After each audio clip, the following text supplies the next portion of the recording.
বিশ্বের বিভিন্ন দেশের ফ্র্যাঞ্চাইজি টুর্নামেন্টের চ্যাম্পিয়ন দলগুলোকে নিয়ে আয়োজিত হতে যাচ্ছে গ্লোবাল টি-20 cricket league. West Indies cricket 5টি ফ্র্যাঞ্চাইজি দলকে নিয়ে গ্লোবাল সুপার লিগ নামে নতুন টুর্নামেন্টের আয়োজন করেছে, যেখানে অংশ নেবে বাংলাদেশ প্রিমিয়ার লিগের দল রংপুর রাইডার্সও। বাংলাদেশ থেকে একটি দল এই লিগে খেললেও তানজিম হাসান সাকিব খেলবেন ক্যারিবিয়ান লিগের দল গায়ানা অ্যামাজন ওয়ারিয়র্সের হয়ে।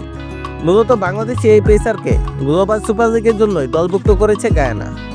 তবে চোটের কারণে এই আসরে তার খেলা নিয়ে এতদিন ছিল অনিশ্চয়তা। অবশ্য এবার আসার কথা শোনা গেল সাকিবের সুপার লিগ খেলা নিয়ে।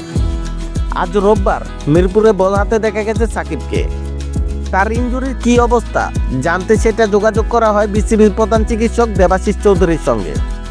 দেবাশিস বলেন, আজ সাকিব বল করেছে, তবে শতভাগ দিয়ে নয়, 85 ভাগ দিয়ে বল করেছে। কাল একটা ফিটনেস টেস্ট হবে, এরপর পাস করলে আমরা ছাড়পত্র দিয়ে দেব, পরে বাকিটা বিসিবি দেখবে। গ্লোবাল সুপার লিগের জন্য ইতিমধ্যে ম্যাচ সূচি ঘোষণা করা হয়েছে। আগামী 26 নভেম্বর পর্দা উঠবে টুর্নামেন্টের।